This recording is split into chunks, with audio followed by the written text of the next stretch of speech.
지난번 영상을 통해서 제가 지적을 했습니다마는 한국 교회에 한 5, 6만 교회가 있는데 또 목회자들이 한 15만 명이 돼요. 그 중에 한 8만 명 내지 9만 명은 무인가 신학교 출신이 많다 하는 것을 냉엄하게 지적을 했습니다. 한번 생각해 보세요. 세상의 어느 조직이든 다 고학력자들이 자리를 앉아서 자기 나름대로 주어진 일을 열심히 하는데 교회만큼은 세상과는 달리 정말 질이 낮을 만큼 무인가 신학교가 많다고 하는 것은 심각한 겁니다. 내가 여기서 드리고 싶은 말씀은 뭐 배우고 안 배우고를 제가 지적하는 게 아니고, 목회자는 지도자거든요. 그 어떻게 지도자들이 무인가 신학교가 많습니까? 심각한 거예요. 어떻게 지도자가 됩니까? 한국 교회를 얼마나 만만하게 봤으면. 그래서 제가 그 해결책으로 내가 다니고 있는 교회의 담임 목사가 무인가 신학교 출신인지 아닌지 확인하는 최상의 방법은 정규신학대학에 졸업을 했는가 졸업장만 확인하면 돼요. 그것만 확인하면 됩니다. 그래서 교육부 장관의 등록 학위증도 첨부가 되어 있는 정규신학대학교의 졸업증서를 반드시 확인해야 될 필요가 있다. 그래서 우리 담임 목사가 무인가 신학교 출신이라고 하면은 나오는 거예요. 다니지 말라고요. 이웃 교회로 옮기라고요. 그것이 개혁의 첫걸음입니다. 그게 개혁하는 거예요. 또 하나는 아버지 장인의 교회를 덥석 물려받은 사위하고 아들들이 있어요. 그걸 제가 근첸상간 자본주의의 교회세습, 또 동종교배 자본의 교회세습이라고 제가 이름을 붙였습니다. 그거 경제학에서 나오는 학문적인 용어입니다. 동종교배 자본, 근친상간 자본. 그 말이 더럽죠. 지저분한 거예요. 추잡스러운 거예요. 국회 청문회 때 공직에 맡으려고 하는 사람들이 우리가 보잖아요. TV에 뭐 아빠 찬스니 엄마 찬스니 친척들의 찬스만 있으면 청문회 때 통과 안 되잖아요. 다 드러나잖아요. 그런데 교회는 버젓이 아버지 찬스, 장인 찬스 하고 있다고요. 그러니까 무인가 신학교뿐만 아니고 교회 세습도요. 세상의 기준으로 보면은 아주 수준 이하예요. 교회가 하는 일들이 수준 이하입니다. 세상의 도덕적인 기준보다도 못해요. 그러니 전도가 되겠습니까? 300만의 교인이 빠져나가지. 그 눈에 다 보이는데 근데 그것을 정부에서는 손을 못 댑니다. 왜 그럴까요? 헌법 제20조 때문에 그래요. 제1항에 보면은 종교의 자유가 있거든요. 종교가 하는 일에 대해서는 정부가 간섭을 못 합니다. 세상에 이만이나 한학자같이 사회적인 물의를 일으키면 정부가 공권력을 동원해서 개입은 할 수 있을지언정 어느 종교고 사회적으로 물의를 일으키지 않는 이상은 정부가 공권력을 통해서 개입을 못해요. 사법적인 행사를 못합니다. 종교의 자유 20조 1항에 보면은 둘로 나누어집니다. 하나는 포교의 자유가 있고 또 하나는 신앙 양심의 자유가 있어요. 그러면 아버지 장인의 교회를 물려받은 사위하고 아들은 신앙 양심이 없을까요? 있죠. 아버지 교회를 물려받고 장인의 교회를 물려받았는데 어떻게 조금도 염치가 없고 기름지가지 않습니까? 없다 하면 양심에 화인 맞은 거지. 그래서 제가 대처 방안으로 두 가지를 이야기했습니다. 지금 복수받고 있는 거예요. 하나는 TV에 나오지 마라. 한국교회 무시하는 겁니다. 저만 해도 그 사람들 나오면 욕합니다. 근데 우리 집사람이 있습니다만은 저 새끼 또 나온다. 딱 다그렇게 합니다. 저 새끼지. 어떻게 나와요? 양심상. 그럼 뭐 잘났다고? 나오지 말아야 돼. 또 하나는 나오는 거예요. 그 교회 교인들이. 그 뭐하라고 다닙니까 거기에? 그래서 제가 예를 들었어요. 미국의 로버트 슐러 목사의 수정군 교회가 아들하고 딸한테 교회를 물려주니까 교인들이 다 떠났어요. 이거 뭐 이런 게 있어 이거? 뭐 이런 따위 목사가 있어 이거? 사람을 뭘로 보고 우리를? 유명한 교회 아닙니까? 그러니까 한국 교인들은 미국 교인들의 수준가 얕은 거예요. 민도가 얕은 거예요. 저질이요.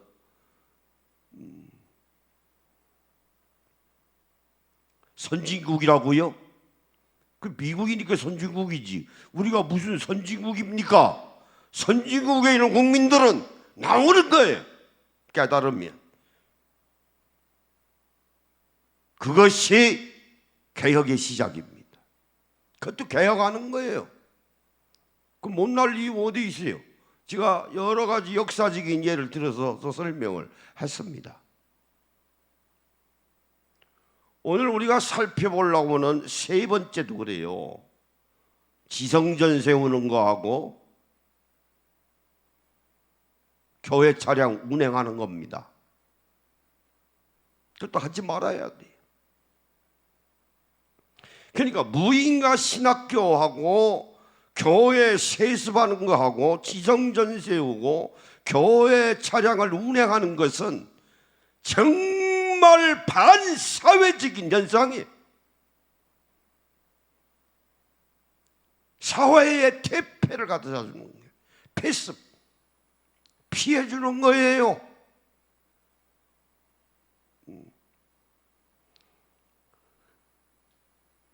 헌법 제20조에 보면 제2항에 종교하고 정치를 분리되어 있어요.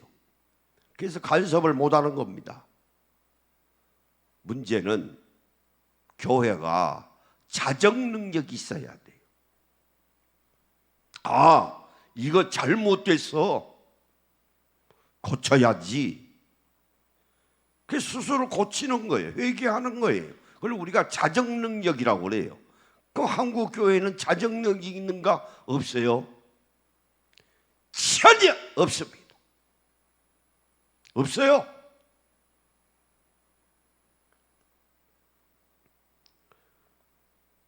여러분 아시다시피 가늠한 어느 대형교회 목사는 7, 8년 동안 여자하고 아파트 얻어놓고 섹스를 즐겼어요. 안 나가잖아요. 한국교회가 그래요. 기득권층들이 성명서 발표하고 그 젊은 목사들이 있잖아요. 아무 소리 못하는 거야.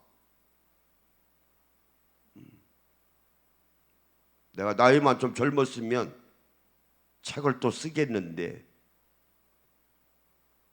저는 그런 거 못 참아요. 그렇게 지금까지 살아왔고 목회했고 앉아서 글 좀 쓰려면은 저는 엉덩이가 아파가지고. 한국교회가 그래요. 수준 이하입니다. 아주 저질들이에요. 저질입니다. 창피한 거예요. 창피한 거예요. 한국교회 사람이 없는 거예요. 다 양심의 화인 맞았어요.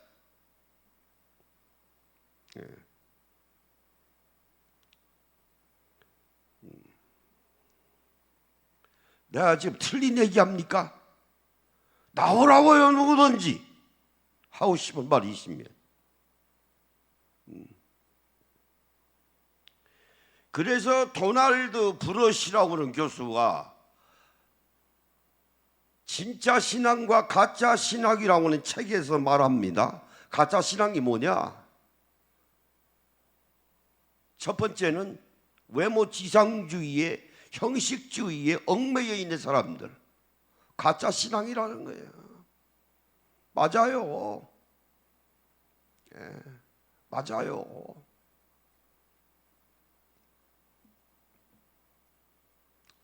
어떤 사람이 교회 다닌다면서 명함을 주더라고요.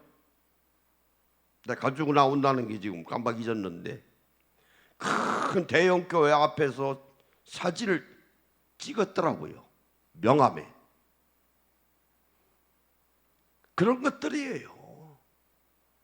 신앙생활은 형편없게 하면서 내가 보기에는 그 외모 지상주의지. 형식주의. 나 이런 교회 다녀? 내가 자주 말씀드립니다만은 큰 교회 다니는 사람들이 무슨 입학시험 보고 다닙니까? 무슨 하다못해 면접 보고 다니는 겁니까? 내가 그 교회 다니면 다니는 거예요. 그럼 뭐 자랑할 일이 있다고 그거? 헌금도 안 하면서. 또 하나는 영웅주의에 빠져 있는 사람들. 영웅주의. 나 이런 사람이야. 이런 사람이야. 나 이런 사람이야. 나 이런 교회 다녀. 완전 큰 교회 다닌다고 하는 거지. 창피하래. 창피해.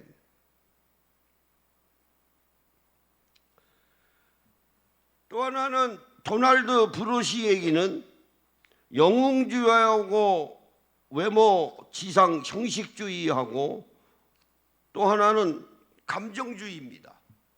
그냥 기분 따라 믿는 거예요. 기분에 의해서. 기분 좋으라고 신앙생활 합니까? 기분 좋으라고. 그런 것은 다 가짜 신앙이라. 모조품이라. 위작이라. 뭐죠? 위조, 날조, 조작, 가짜, 사이비.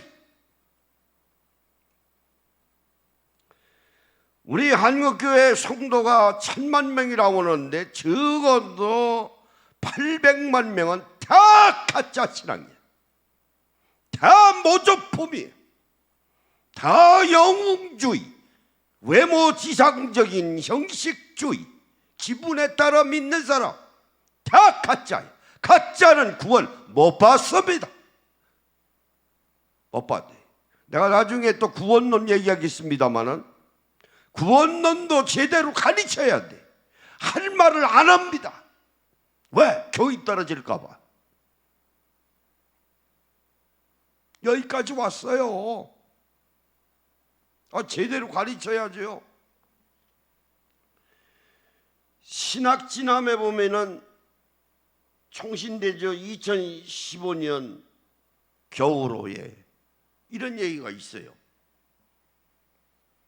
기독교에도 흥망성쇠가 있다. 맞습니다. 여기 6페이지에 보면은 김상울이 나오는 교수가 쓴 글이에요. 총신대학교. 우리가 몇 교회를 가지고 있는가, 얼마나 많은 일을 하는가는 자랑거리가 안 된다. 숫자가 아니다.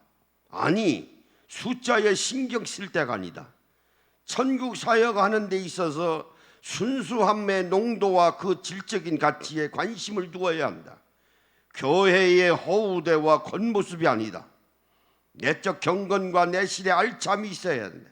교회답지 않은 교회의 모습은 벗어나야 된다. 이 말은 너무나 많은 거예요. 교회답지 않은 교회.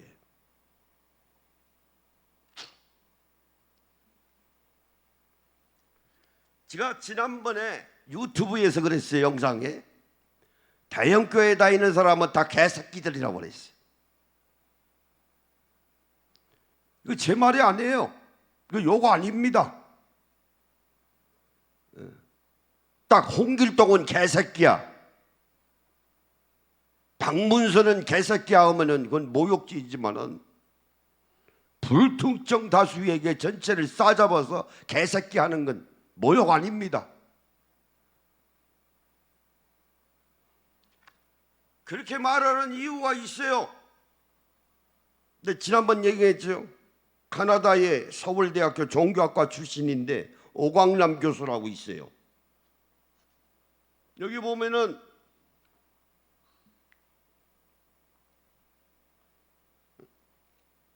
그런 말이 있어요. 320페이지 보면은 머리수 증가를 최고의 목표로 삼고 있다고 하면은 대형교회를 두고 하는 말입니다. 차라리 강아지 훈련소를 차리는 것이 훨씬 효과적이라는 결론이다. 그러니까 대형교회 다니는 교인들은 다 강아지 훈련소라. 강아지가 뭡니까? 개새끼라는 거이지. 맞아요. 정말 신앙생활을 내가 제대로 잘 하려면 대형교회에 다닐 수가 없습니다. 못 다녀요. 어떻게 다녀요? 무슨 초등학교도 아니고 과밀학급보다 더 하잖아요. 무슨 2,000명이니 무슨 3,000명이니 70만 명이니 모여서 무슨 놈의 예배를 드려요 거기서. 그 시장 바닥이지. 그 교육이 되는 겁니까? 그러니까 개새끼들이지. 강아지 훈련소지. 깨달아야 합니다. 깨달아야 돼. 우리나라 국민 민도 얕아요. 그러니까 그거 몰려있죠. 얕아요. 선진국이라고요? 무엇을 넘어 선진국. 선진국이 살면서 대통령이 비상계엄을 일으킵니까? 멀쩡한 대낮에 대화로 풀어야지. 대화로.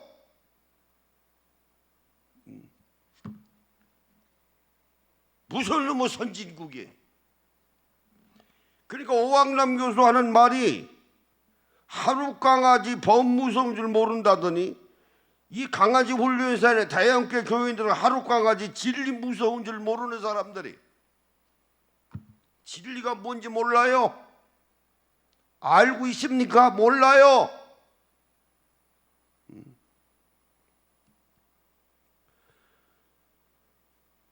진짜 한 분이 집안에 경사가 있어서 모임에 갔어요. 나보고 그러더라고요. 목사님, 세례 요한은 누구고 사도 요한은 뭐예요? 그 같은 사람이에요. 그 대형교회 여선교 회장이에요. 내가 정신이 없더라고요. 대학 나온 사람이에요. 그러니까 교회 그냥 다닌 거예요. 그냥 다닌 거예요. 아니 사도 요한도 모르고 세례 요한이 누군지도 몰라요.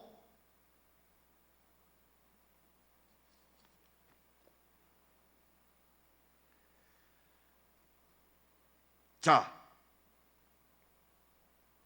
여기 보면은 최연호라고는 의사가 있습니다. 통찰지능이라고는 글을 썼어요. 아주 잘 읽었는데 보이지 않는 것을 보는 힘이 통찰이라고 그랬어요. 영어로는 인사이트입니다. 보이지 않는 것을 보는 힘을 키우는 것도 지능이라고 그랬어요. 머리 지능은 지능 기술을 우리가 IQ라고 그러고 감정 기술을 우리가 EQ라고 그러는데 한국 교회가 IQ가 있습니까? 무인가 신학교가 8, 9만 명인데 무슨 놈 IQ? 지가 보기에는 100도 안 되는 것들이에요. 100도 안 돼. 그러고서 목사라고는 어디서 안수 받아가지고 교회 차리고 대형 교회 하고 있다고 말해. 100도 안 돼. 그런 것들이 지도자라고 휘짓고 다녀요. 통찰지능이 없는 거예요. 그럼 뭐 가지고 해먹는가? EQ는 있어요. EQ. 사람 갖고 노는 거. EQ는 있어요. 장사 잘하는 사람은 EQ입니다. 근데 이것도 한계가 있어요. IQ가 있어야 돼요.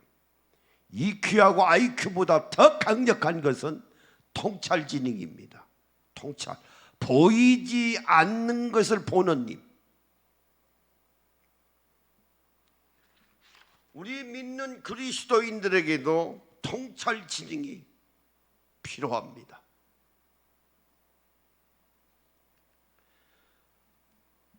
자, 그러면 이 교회가 언제부터 병들기 시작을 했는가? 내가 언제 잠깐 설명을 해드렸습니다마는 웨슬레 목사가 죽군 1791년에 세상 떠났어요. 웨슬레 목사님까지는 그런 대로 교회가 교회다운 일을 했습니다. 루터도 그렇고 칼빈도 그렇고 웨슬레도 그렇고. 그 웨슬레가 세상 떠나면서 그 유명한 국부론을 쓴 아담 스미스하고 동시대 사람이에요. 그때부터 자본주의가 태동하기 시작한 거예요. 아담 스미스가 자유방임주의, 자본주의를 태동시킨 사람이거든요. 그때부터 서서히 교회들이 돈의 맛을 아는 거예요. 자본주의 역사가 지금 250년이거든요. 웨슬레 목사님이 세상 떠난 지도 거의 한 250년하고 같이 맞물려요. 같아요. 시대적인 흐름이. 그러면서 1920년도에 수정자본주의가 또 시작이 된 겁니다. 다른 거 아니에요. 시장에 정부가 개입하면 수정자본이고 시장은 시장대로 돌아가도록 그냥 내비둬. 정부가 개입하지 말아. 그게 자유방임주의예요. 그 수정자본주의에서 정부가 시장에 물가 변동인이 하는 것을 개입하기 시작하니까 시장이 시장으로서의 매체 역할을 못하거든요. 주거니 사거니 산업, 경제가 발전돼야 되는데 그 풀어줬어요. 그것이 이제 1970년대부터 시작된 신자유자본주의입니다. 신자유자본주의의 특징은 정글의 법칙이에요. 무한 경쟁입니다.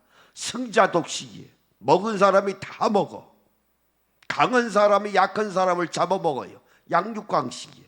그러니까 정글의 법칙이에요. 그런데 1970년대에 신자유 자본주의가 시작이 되면서 불러 신학교의 유명한 맥가브란이라고 하는 교수가 있어요. 그게 이제 교회 성장학을 쓴 겁니다. 이게 1970년대에 나온 책이에요. 그래서 재빠르게 고원영 목사가 번역을 한 거예요. 신자유 자본주의의 핵심 키워드는 성장이에요. 성장. 그러니까 승자독식이에요. 양육강식이에요. 정글의 법칙이에요. 시장경제예요. 그러면 경쟁에서 시장에서 이겨서 뭐 하는 겁니까? 자기 앞으로 등기치는 거예요.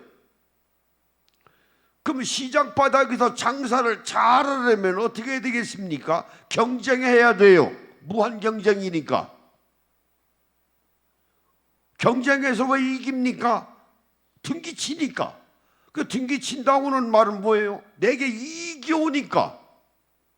그게 신자유자본주의의 핵심 가치입니다. 그래서 신자유자본주의하고 발맞춰서 쓴 것이 교회 성장학이에요. 여기에 이때부터 교회가 아주 본격적으로 시장 바닥에 뛰어든 거예요. 돈벌이에. 성장이 뭐예요? 좋은 말로 성경에 있듯이 부흥하자는 거예요. 성장하고 부흥하는 건 뭡니까? 교회 안에 사람을 많이 끌어들이는 거예요. 뭐로? 전도하자고 해서? 아니에요. 성경에 나와 있는 핵심적인 중심 테마는 하나님 나라의 사랑 실천이지 전도가 아닙니다. 전도가 아니에요.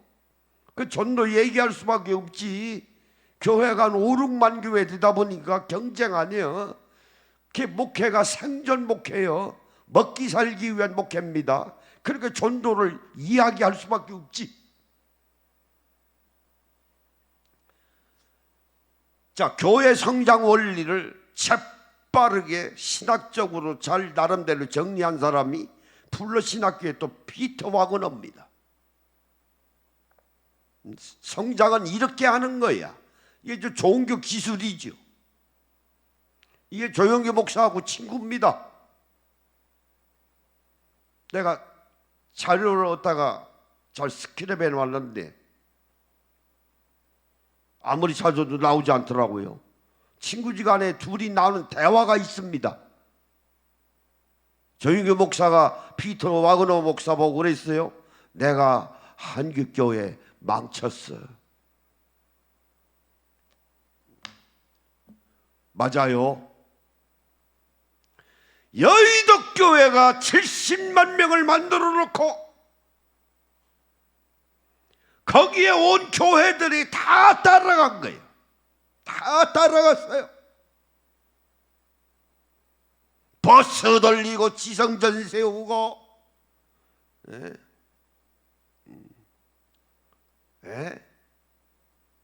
교회 차량 운영하고 교회가 그대로 다 닮아갔어요. 그게 조영규 목사 말이 맞습니다. 내가 한국교회 망쳤어. 그 얘기는 다 나를 따라오니까. 아니 교회가 예수님을 따라야지. 그거 어떨까요? 재미있거든. 통장에 돈이 착착착 불어나거든.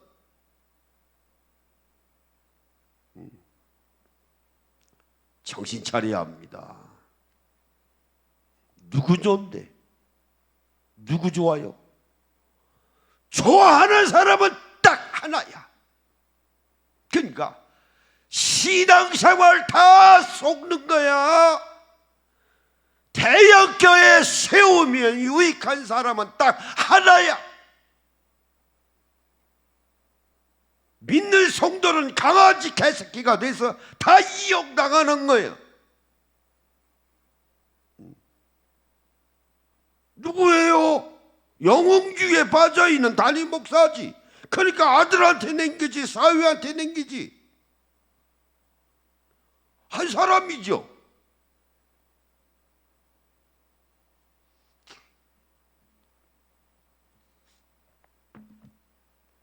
자, 이 얘기를 누가 합니까?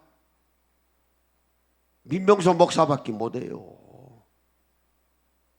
저밖에 못합니다. 어느 누구도 못해요. 누가 합니까? 밥줄 끊어지는데. 사실은 밥줄 안 끊어지는데. 저 밥줄 안 끊어졌어요. 못하는 거예요. 용기가 없는 거예요. 떠나면 죽는 줄 알아요.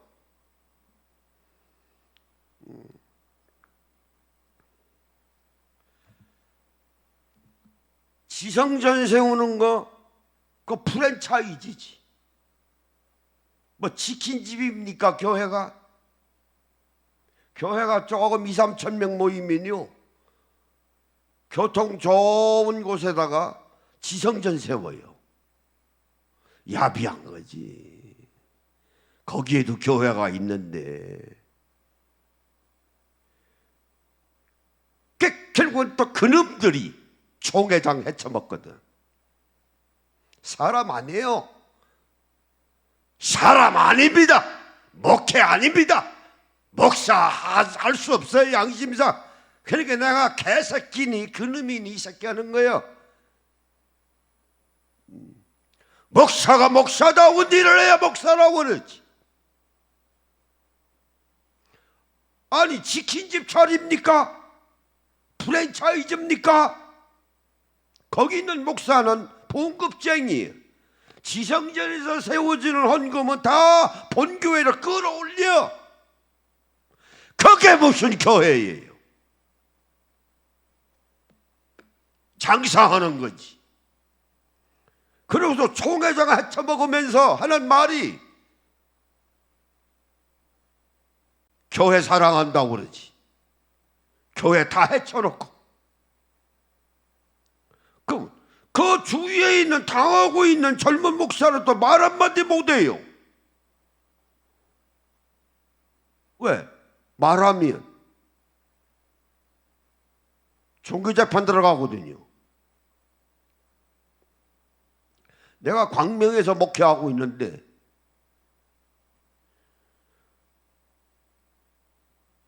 한 30m도 안 떨어졌어요. 거기다 감리교가 하나 들어왔더라고요. 우리 집사람은 알 거예요. 근데 찾아가서 그랬어요. 야, 이 새끼야, 어디다가 교회 세워? 감리사가 허락했는데요. 감리사 좋아하네. 민병서 목사가 옆에서 목회하고 있는데 어느 따위의 감리사가에다 허락을 해서 30m밖에 안 떨어지도 교회 세워, 이 새끼야. 너 뭐하는 놈이야? 난 달라, 다른 목사하고.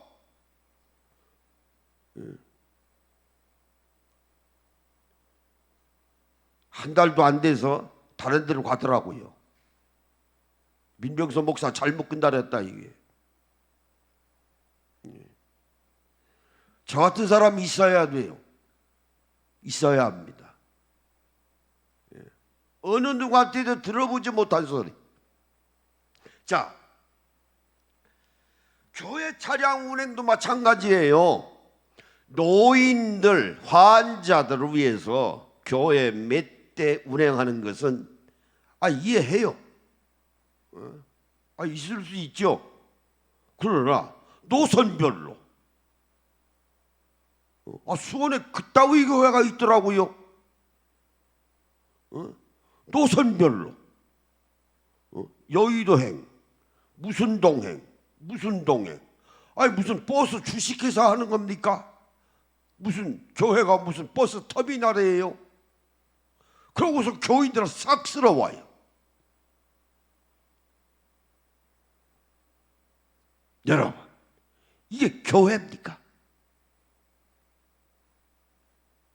그리고 교회 사랑한다고 그러지. 주변 교회 다 죽여놓고. 나쁜 놈들이에요. 나쁜 놈들이요. 나쁜 놈들이에요. 자기는 하나님 일이라고 그러지. 그게 하나님 일입니까?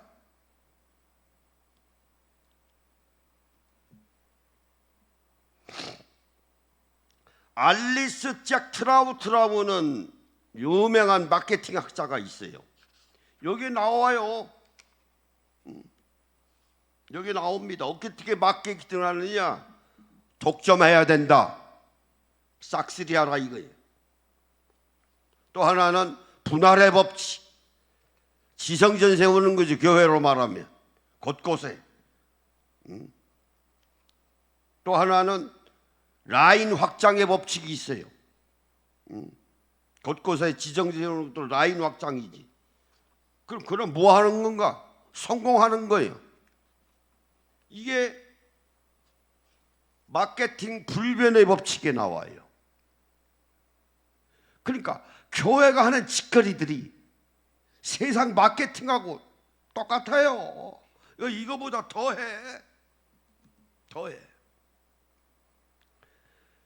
교회는 신자유 자본주의에 있다고 하더라도 교회가 세상을 이겨야지. 어떻게 세상하고 똑같습니까? 어떻게 세상보다 더합니까? 그게 하나님의 은혜입니까?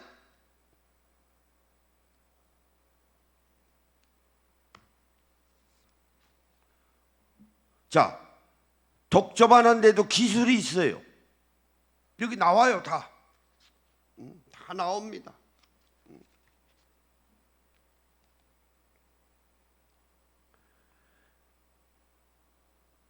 독점만이 가지는 특징. 왜? 독점을 하면 시장 가치가 올라간다. 내 구역을 내가 만드는 거예요. 여기에 다 나와요. 그래서 독점을 하려면 내 집 앞마당부터 다 자기 것으로 만들어라는 거예요. 이거 세상에서 이건 장사하는 사람들 하는 얘기고, 교회가 이거보다 더 하거든요. 교회가 다 해요. 그러니까 이 시간 이후에 대형 교회 다니는 그리스도인들이 있다고 하면은 정신 차리라고요.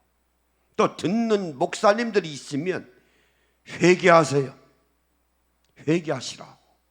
회개하라고. 지옥 갑니다. 지옥 갑니다. 회개하라고요. 회개하라고. 다 내려놓고 회개하라. 회개하라. 그래서 월리엄 체독이라고 하는 사람이 있어요. 목사입니다. 우리 한국도 마찬가지입니다만은 결국은 뭐 하는 거냐? 양도덕질 하는 거다. 양도덕질입니다. 미국의 월리엄 체독이 대형교회 목사예요. 회개했어요. 교회 하다 보니까 교인들 2-3천 명을 모여놨는데 이거 다 교인들 뺏어온 거야. 버스 돌리고 지성전 세우고. 그래서 회개했어요. 회개하느라고 쓴 책이에요. 이게. 그래서 제목이 양도덕질 했다고 말해. 이런 양심적인 목사도 있어요. 그런데 한국은 한 사람도 없어요. 한 사람도 없어. 양도덕질한 겁니다. 다 양도덕질한 거예요. 그 양도덕질이 뭐요? 도둑놈이지. 대형교회 목사 다 도둑놈이야. 다 도둑놈들이.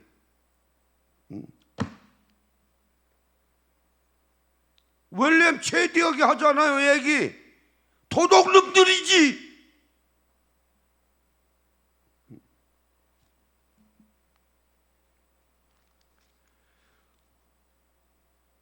2026년 7월 8일 수요일 날, 어제 그저께인가요?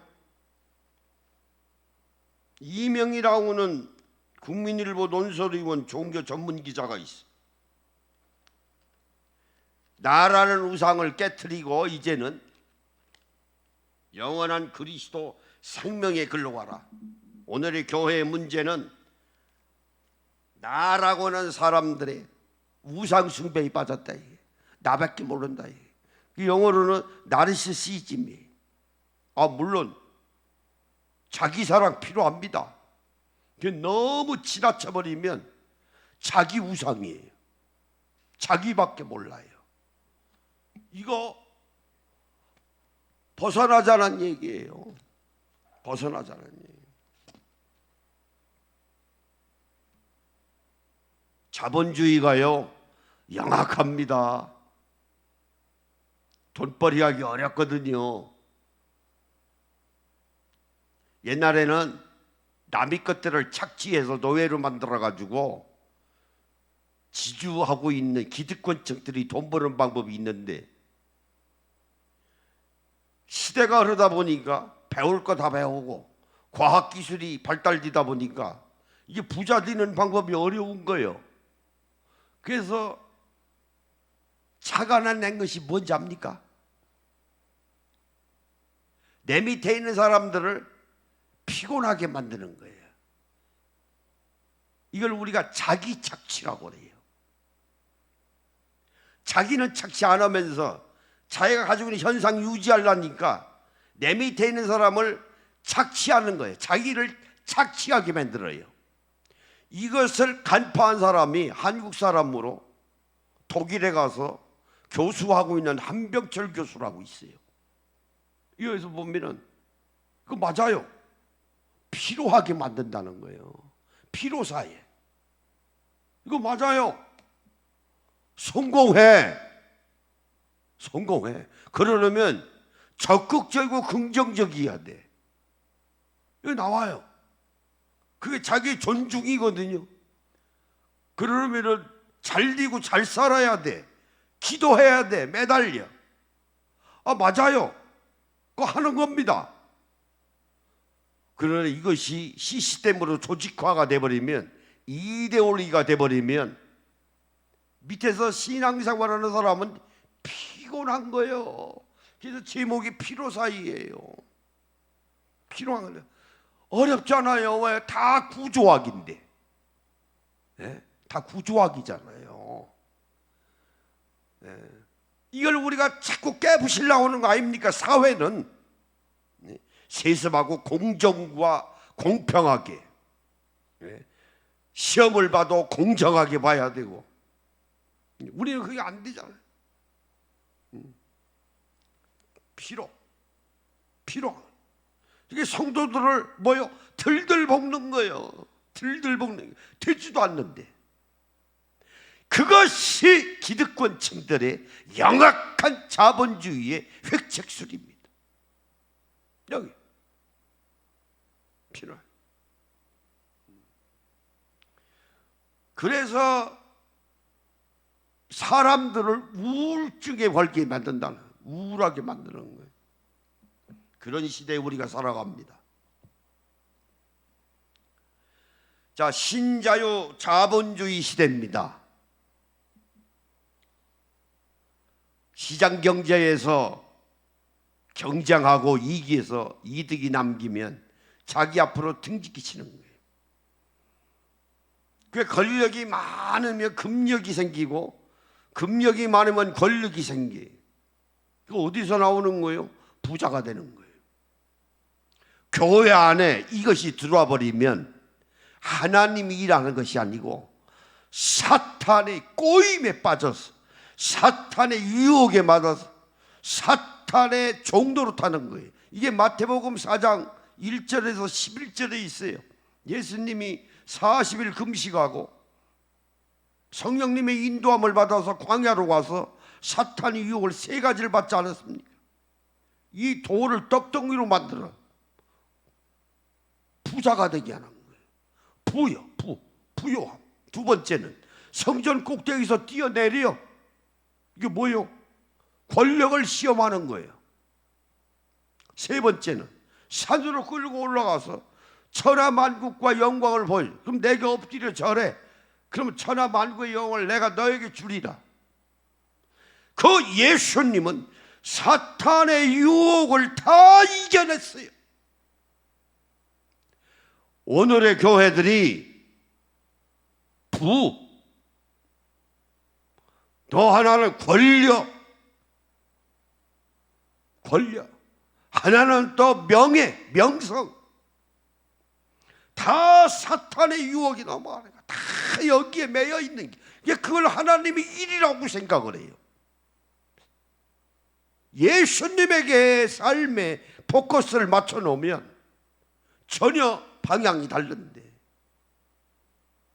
전혀 다르잖아요. 예수님이 어떻게 부자가 되셨습니까? 예수님이 무슨 권력이 있습니까? 예수님이 무슨 명예를 가지고 계신 분입니까? 아니거든요. 그럼 예수님의 십자가는 어디 갔습니까? 여러분, 구원 못 받습니다. 구원 못 받아요. 로버트 라이시라고 하는 사람이 있어요. 대통령 밑에서 백악관이죠. 중요한 직책을 맡았어요. 근데 어느 대통령이 지금 기억이 안 납니다만은, 이거 백악관에 얽매이다 보니까 가정을 제대로 돌보지 못한 거예요. 애들하고도 놀아줘야 되는데 1년 만에 박차고 나온 사람이에요. 내가 백악관에서 일하는 것도 중요하지만은 나는 내 가정이 더 중요해. 애들하고 나 같이 놀아줘야 돼. 나라보다 내 가정이 더 소중해. 백악관을 1년 만에 박차고 나온 사람이 로버트 라이시. 이 책 보면 슈퍼 캐피탈리즘, 슈퍼 자본주의. 오늘의 이 사회는 다 돈이야. 정치, 경제, 문화, 종교, 예술, 다 돈이야. 돈. 이제 돈 벌기 위해서 성장만 하는가? 아니야. 로버트 라이시의 말에 의하면 이제는 분배도 해야 돼. 분배, 나눠줘. 성장과 분배는 한 수레에 두 바퀴야. 수레가 한 바퀴 가지고 돌아갑니까? 두 바퀴가 있어야지. 자본주의의 올바른 방향은 두 마리 토끼 잡는 게 아니에요. 성장하는 것만큼 나눠줘야 돼. 이걸 경제학에서 전문 용어로는 낙수 효과라고 그래요. 이득 보는 사람이 있어야죠. 돈을 버는 사람이 있으면 밑에 있는 사람도 뭐 손에 쥐는 게 있어야 하지 않습니까? 그 나눠줘라. 이게 로버트 라이시의 말이에요. 그래서 오늘의 교회도 나눠주자는 거예요. 벌어들이기만 하지 말고 헌금만 65종이에요. 어느 책에 보니까 한 85종류가 된다고 하더라고요. 잔뜩 끌어 모아가지고 그 엄청난 헌금 28조 다 어디로 갑니까? 24조. 예, 어디로 가요? 교인들에게 나눠주자는 거예요. 제 주장이 그거예요. 분배하라. 분배하라. 11조에 그렇게 돼 있으니까. 그래서 우리 교회가 30만에서부터 150만까지 끌어올리자고 하는 거 아니에요. 교인들 우리 교회 나오시면. 그래서 제가 헌금을 매주일 나눠주는 교회라고는 책을 썼어요. 자, 지성전 세우고 교회 차량 운행하는 거 세상에서는 금지시켰어요. 차량 운행하는 거. 옛날에 백화점 셔틀버스 운행했죠. 롯데니 큰 백화점들 다 버스 돌렸어요. 그러면 주위에 있는 골목 상권은 뭐 먹고 삽니까? 손님들 다 싹 쓸어가면. 그래서 법을 만들었어요. 이 언제 만들었는 거 아니? 2007년 6월 30일부터 여객운수사업법이라고 해가지고 헌법재판소 판결에 따라서 백화점 셔틀버스 운행을 중지시켰어요. 하지마. 주위에 있는 상권도 함께 살아야지, 상생해야지. 대법원 판결 떨어졌어요. 하지 말라고. 그러면 오늘의 교회 차량 운행하는 건 뭐 하는 겁니까? 자, 무인이가 신학교도 세상보다 못하지. 이거 교회 세습하는 것도 세상보다 못하지. 교회 차량 운행하는 것도 사후에서는 중지시킨 지가 2007년이 지금 17년 됐습니까? 18년 됐습니까? 19년 됐네. 19년 전 얘기인데 지금도 대형 교회가 노선별로 버스 돌리는 것은 뭐 하는 겁니까? 세상은 중지시켰는데. 그러니까 오늘의 한국교회가 세상보다 못한 거야. 세상보다 못한 거야. 정말 더티한 거야. 그러고서 주일날 하나님, 예수님, 성령님 찾고 있는 거예요.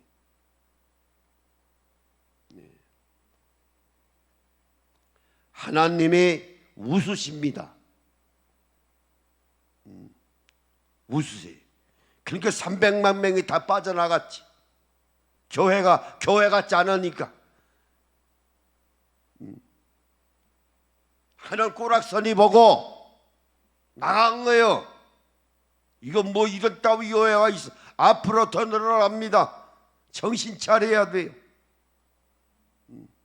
그래서 민병서 목사가 나선 겁니다. 왜? 저도 한국교회 사랑해요. 세계교회 사랑합니다.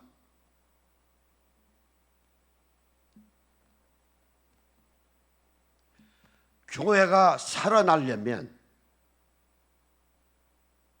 다른 영상에서 더 집중적으로 다루겠습니다만은 제일 중요한 것은 성장한 것만큼 분배해야 돼요. 나눠줘야 합니다. 그것이 자본주의를 이기는 방법이에요. 그래서 1990년도네요. 1970년대에 좀 전에 말씀드린 대로 신자유 자본주의가 등장하고서부터 피해가 너무 많으니까. 또 하나는 부자는 한없이 부자인데 가난한 사람은 한없이 가난해요. 그래서 1990년대부터 등장한 것이 빌 게이츠니 빌 클린턴 대통령이 있죠.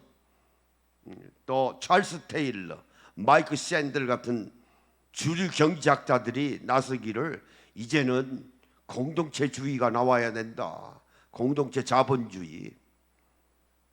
함께 살자. 함께 사는 방법은 분배하자. 낙수 효과로. 자본주의가 잘못됐으면 고쳐 쓰면 되지 않는가. 그건 고려대학교 장화준 교수의 말이에요. 경제학자죠. 자본주의가 병든 거 틀림없는데 그 자본주의 어떻게 버리는가. 그렇다고 공산사회주의로 돌아갈 수는 없지고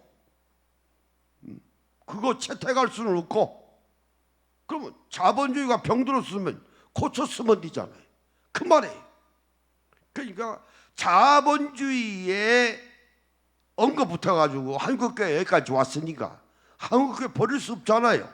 고쳐 쓰면 되는 거예요. 회개하면 되는 거예요. 바른 방향을 제시하면 되는 거예요. 그래서 분배하자는 얘기가 나와요. 저는 2015년에 했는데 우리 교회 앞서가는 교회입니다. 10여 년 전에 제가 이미 얘기했던 거예요. 책으로서 연구한 거예요. 근데 연세대학교 연합신학대학원에 정미연 교수라고 있어요. 뭐 저는 모르겠습니다만은 제가 공부할 때는 없었으니까 이제는 교회가 기본소득에 눈을 돌릴 때다. 기본소득에 나눠주자 이거예요. 교회가 나눠주는 게 성경적인 이야기다. 그런데 아니 이게 이제 목회자가 아니 되나서 그래요. 이게 이제 이걸 우리가 암체어 테올로지라고 그래요. 안락 의자에 앉아서 하는 신학이 되어 가지고 현장에서 하는 신학은 아니고 저같이 현장에서 하는 신학이 돼야 되는데 기본소득을 뭐 가지고 나눠줍니까? 또 성경적인 근거가 있어야 하잖아요. 덮어놓고 교회가 기본소득 나눠주자. 아니 뭐 가지고 나눠주냐고요. 근거가 있어야지. 성경적으로 그 11조 안에. 근데 11조 얘기는 아예 나오지도 않아요. 여기 아예 없어요. 그래도 교회가 이제는 기본소득 나눠주자는 거 아니에요. 요즘으로 말하면 성과급이지. 11조 개념으로 말하면 구제비입니다. 복지에서 얘기하면은 사회안전방비예요. 그럼 여기 이제 시혜복지도 나와야 되고 보편복지도 나와야 되는데 여기까지 연구한 것만 해도 진일보한 거예요. 이게 언제 나왔는 거 아니?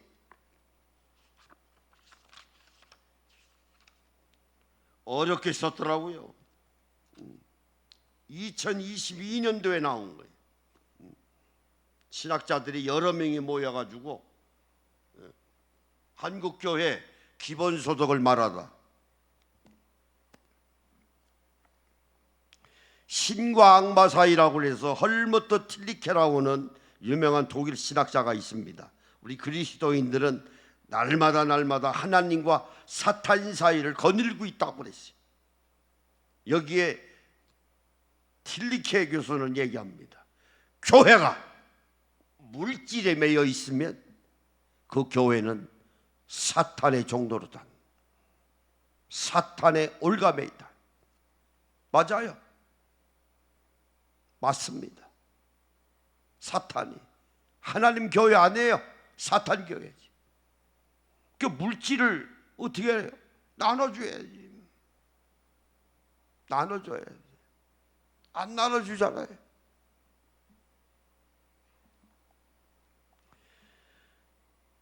브라이언 월슨이라고 종교학자가 있습니다. 현대의 종교 변형이라고 썼는데 여기 보면은 기독교 보고 하는 소리예요. 변화하는 신앙을 가지고 변화하는 교회가 되면은 그 사회는 변동이 일어난다. 기막힌 말이에요. 근데 그러잖아요. 한국에 제일 가는 교회 세계에서 한국 여의도에 있고 각 교파마다 제일 큰 교회도 다 대한민국에 있어요. 그런데 변동이 일어납니까? 욕만 바가지로 먹지. 저한테도 욕 먹잖아요. 개새끼니 강아지니 이 새끼 저 새끼가 하면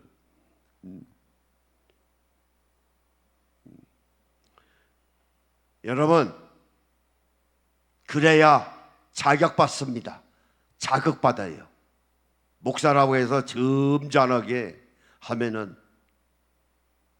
기다못 듣지 않아요. 그래서 예수님도 바리새인들을 향해서 이 독사 이 새끼들아 저는 예수님 심정 가지고 한 소리예요.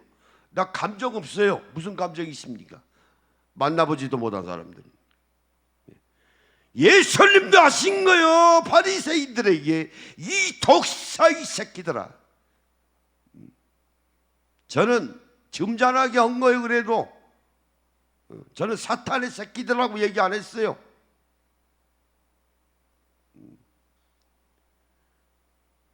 또 하나는 회칠한 무덤과 같은 놈들이라고 그랬어요. 그게 뭡니까? 그때 당시 유대 사람들의 묘는 평묘였어요. 평묘. 우리는 산소라고 해서 분을 만들죠. 봉이라고 그러나요? 분이라고 그러나요? 유대 사람들은 땅에다가 사람 시신을 묻어놓고 그 위에다가 아름다운 그림을 그렸어요. 회칠해가지고. 그러니까 썩어 문드러져서 냄새나는 곳에다가 휘칠만 해놓고 휘칠한 무덤과 같은 놈들 하는 얘기는 너희는 죽었어. 살아있는 시체야. 그 말이에요. 휘칠한 무덤과 같은 놈들은 너희들 살아있는 시체야. 죽은 놈들이에요. 예수님이 그러셨어요. 예수님도.